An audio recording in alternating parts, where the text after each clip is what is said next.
Bên cạnh việc cấm ăn thịt lợn, các nước Hồi giáo còn một cái cấm nữa là cấm hoàn toàn rượu bia. Tại sao các nước Hồi giáo lại cấm hoàn toàn rượu bia? Và nếu lỡ uống một ly bia, một cốc rượu ở những nơi này thì chuyện gì sẽ xảy ra? Liệu có bị phạt nặng hay không? Hay là chỉ bị nhắc nhở nhẹ nhàng? Giờ mà bạn sang một nước Hồi giáo, ví dụ như là Ả Rập Xê Út hay là Iran, bước vào một nhà hàng, nhìn menu và chợt nhận ra một điều kỳ lạ.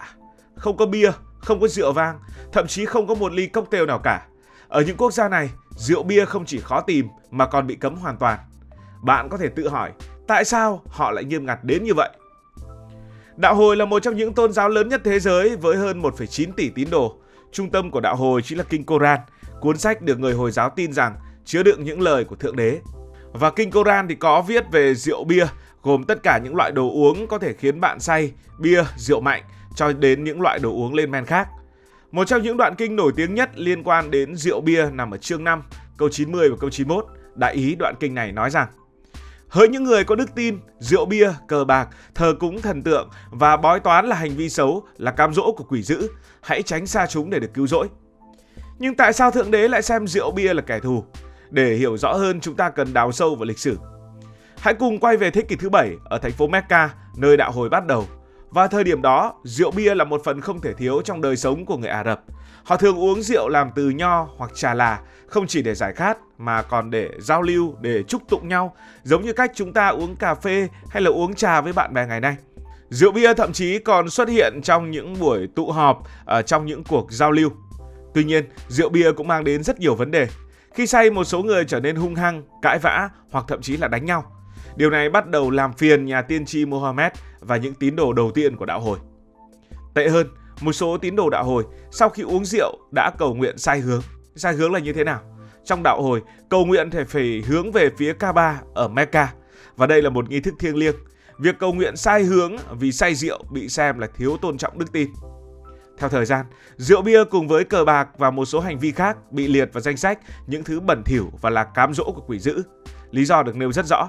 Rượu bia không chỉ làm con người mất kiểm soát mà còn kích động những hành vi tiêu cực như là gây chia rẽ, thù hận và khiến con người rời xa đức tin Hồi giáo.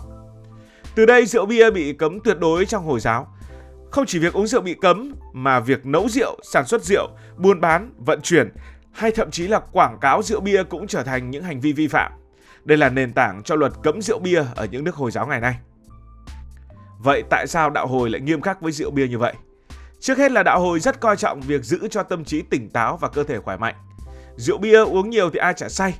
Nó khiến bạn mất kiểm soát, nói những điều không nên nói hoặc làm những việc không nên làm. Hãy tưởng tượng bạn uống quá chén rồi cãi nhau với bạn bè, gây tai nạn giao thông hay là làm tổn thương người thân. Những tình huống này không chỉ gây hại cho cá nhân mà còn ảnh hưởng đến cả một cộng đồng lớn nữa. Hơn thế nữa thì khoa học hiện đại đã chứng minh rằng uống rượu bia quá mức có thể gây tổn thương đến nội tạng, tim, gan, phèo, phổi, não bộ. Dù thời xưa thì chưa có những nghiên cứu như này, nhưng mà lời dạy trong Kinh Koran dường như đã tiên đoán được những nguy cơ ấy. Ngoài ra, đạo Hồi còn đặt cộng đồng lên hàng đầu. Một xã hội Hồi giáo lý tưởng là nơi mà người ta phải sống hòa hợp với nhau, phải tôn trọng lẫn nhau, cùng hướng về những giá trị đạo đức cao đẹp. Rượu bia với khả năng kích động những hành vi tiêu cực, uống vào rồi rất khó kiểm soát. Đây được xem là mối đe dọa đối với sự hòa hợp này. Một người say xỉn có thể gây gổ, đánh nhau, vi phạm các quy tắc đạo đức, làm rạn nứt mối quan hệ ở trong cộng đồng Hồi giáo. Vì thế đạo Hồi muốn loại bỏ hoàn toàn nguy cơ này bằng cách cấm hẳn rượu bia. Một lý do quan trọng nữa là sự tôn trọng đức tin. Trong đạo Hồi, cầu nguyện 5 lần mỗi ngày là một phần không thể thiếu. Và để cầu nguyện đúng cách thì bạn cần phải tỉnh táo, phải tập trung tuyệt đối cả về tâm trí lẫn thể chất. Rượu bia gây buồn ngủ, làm mờ ý thức, được xem là một trở ngại lớn đối với việc thực hành đức tin, cầu nguyện đều đặn. Một người say chắc chắn không thể cầu nguyện đúng cách và điều này bị coi là thiếu tôn kính với Thượng Đế. Vì vậy nên lệnh cấm rượu bia không chỉ là vấn đề sức khỏe, không chỉ là vấn đề đạo đức mà còn là một cách để bảo vệ mối liên kết thiêng liêng giữa con người và Thánh Allah. Bây giờ chúng ta hãy nhìn vào thực tế, các nước Hồi giáo đang áp dụng lệnh cấm rượu bia như thế nào? Bởi vì không phải quốc gia Hồi giáo nào cũng cấm tuyệt đối và cách thực thi luật pháp thì cũng phụ thuộc rất nhiều vào văn hóa, chính trị và mức độ bảo thủ của từng nước. Ở những quốc gia như là Ả Rập Xê Út, Iran, Kuwait hay là Libya, rượu bia bị cấm hoàn toàn. Không thể mua, không thể bán, không thể uống rượu bia ở nơi công cộng, thậm chí là giữ rượu trong nhà cũng có thể dẫn đến rắc rối. Những quốc gia này áp dụng luật gọi là luật Sharia, tức là luật Hồi giáo. và luật này được áp dụng một cách cực kỳ nghiêm ngặt. Vi phạm lệnh cấm có thể dẫn đến những hình phạt nặng mà mình sẽ nói chi tiết ở phần sau. Tuy vậy thì không phải nước Hồi giáo nào cũng nghiêm khắc như vậy. Ở Thổ Nhĩ Kỳ, một quốc gia Hồi giáo nhưng theo chế độ thế tục, rượu bia vẫn được bán công khai. Bạn có thể vào một quán bar ở Istanbul gọi một ly bia hoặc mua rượu vang ở siêu thị. Tuy vậy, chính quyền Thổ Nhĩ Kỳ vẫn áp thuế cao lên rượu bia để mà hạn chế tiêu thụ. Và ở một số khu vực bảo thủ, uống rượu công khai có thể khiến bạn bị nhìn với ánh mắt không mấy thiện cảm. Tương tự ở Qatar, nơi từng tổ chức World Cup 2022, rượu bia chỉ được phép bán ở một số khách sạn 5 sao hoặc các câu lạc bộ dành riêng cho người nước ngoài. Người dân địa phương hầu như không được tiếp cận với rượu bia. Ở Bắc Phi như là Maroc hay là Tunisia, bạn có thể tìm thấy rượu bia ở các khu du lịch, nhưng ở những vùng nông thôn, ở những vùng bảo thủ, việc uống rượu công khai có thể sẽ gây ra những sự tranh cãi. Đối với những người không theo đạo Hồi, ví dụ du khách hay là người nước ngoài, một số quốc gia có những ngoại lệ nhất định. Chẳng hạn, ở các tiểu vương quốc Ả Rập Thống Nhất, bạn có thể uống rượu trong các khách sạn hoặc quán bar với điều kiện là họ được cấp phép ở Dubai. Tuy nhiên, bạn vẫn phải tuân thủ những quy định nghiêm ngặt. Nếu uống rượu ở nơi công cộng hoặc gây rối, bạn có thể gặp rắc rối rất nhiều. Điều này cho thấy rằng, dù một số nước Hồi giáo có vẻ thoáng hơn, luật cấm rượu bia vẫn được áp dụng để bảo vệ văn hóa và trật tự xã hội. Giờ thì đến phần rất nhiều người chờ đợi. Nếu là uống một ly bia ở một nước Hồi giáo cấm thì chuyện gì sẽ xảy ra? Câu trả lời không đơn giản vì nó phụ thuộc vào quốc gia, vào tình huống và cả việc bạn là người địa phương hay là du khách. Ở những nước áp dụng luật Sharia nghiêm ngặt như Ả Rập Xê Út hay Iran, uống rượu bia là một tội lớn. Theo luật Hồi giáo truyền thống, hình phạt có thể bao gồm đánh roi công khai, thường là khoảng 80 roi, nhưng con số này có thể thay đổi tùy vào từng nước. Ngoài ra, có người rắc rối có thể bị phạt tù từ vài tháng đến vài năm, tùy vào mức độ vi phạm. Phạt tiền cũng là một hình thức phổ biến và số tiền có thể là rất lớn, đặc biệt với người nước ngoài.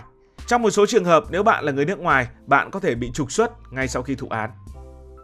Còn nếu bạn là du khách và vô tình vi phạm, một số quốc gia có thể sẽ khoan hồng, đặc biệt nếu bạn không cố ý gây rối. Chẳng hạn ở Dubai, nếu bạn uống rượu trong một quán bar được cấp phép thì chẳng có vấn đề gì cả. Nhưng nếu uống ở nơi công cộng, uống ngoài đường, uống trên bãi biển hoặc lái xe khi say, chắc chắn là sẽ bị phạt tù, bị phạt tiền hoặc bị trục xuất. Có một ví dụ, đó là một câu chuyện có thật như thế này. Năm 2018, một cặp đôi người Anh bị bắt ở Dubai vì uống rượu trên bãi biển. Họ bị phạt tù vài tháng và cuối cùng bị trục xuất. Câu chuyện này cho thấy, ngay cả ở những nơi thoáng như Dubai thì người ta vẫn phải rất cẩn thận. Ngoài hình phạt pháp lý, uống rượu bia ở những nước Hồi giáo còn có thể dẫn đến những câu chuyện trong đời sống. Trong văn hóa Hồi giáo, uống rượu bị xem là hành vi thiếu tôn trọng, không chỉ với luật pháp mà còn với cộng đồng. Nếu uống rượu công khai có thể bị người dân địa phương xa lánh, chỉ trích hoặc là mất thiện cảm. Điều này đặc biệt đúng ở những khu vực bảo thủ, nơi mà việc tuân thủ những giá trị tôn giáo được đặt lên hàng đầu. Một câu hỏi nữa được đặt ra, vậy người Hồi giáo không uống rượu bia thì họ uống gì? Ngày nay ở nhiều nước Hồi giáo, người ta thay thế rượu bia bằng những loại đồ uống không cồn như là trà, cà phê, nước ép trái cây cũng rất bình thường thôi. Những thức uống này không chỉ ngon mà còn đậm đà bản sắc văn hóa, cho thấy bạn không cần rượu bia để tận hưởng cuộc sống. Vậy là chúng ta đã biết được lý do vì sao các nước Hồi giáo cấm rượu bia. Tóm lại thì lệnh cấm này ban đầu bắt nguồn từ kinh Koran với mục tiêu là bảo vệ sức khỏe, bảo vệ cơ thể và giúp những tín đồ Hồi giáo trở nên tỉnh táo. Rượu bia bị xem là cám dỗ có thể dẫn con người đến những hành vi sai trái, làm tổn hại đến sức khỏe, đạo đức và đức tin. Dù luật lệ có thể khác nhau giữa các quốc gia, từ cấm hoàn toàn ở Ả Rập Xê Út đến linh hoạt hơn ở Thổ Nhĩ Kỳ, tinh thần chung vẫn là khuyến khích một lối sống tỉnh táo, lành mạnh và gần gũi với Thượng Đế. Cảm ơn vì đã quan tâm theo dõi câu chuyện này. Bạn nghĩ sao về chuyện cấm rượu bia với những tín đồ Hồi giáo? Hãy để lại ý kiến của bạn dưới phần bình luận.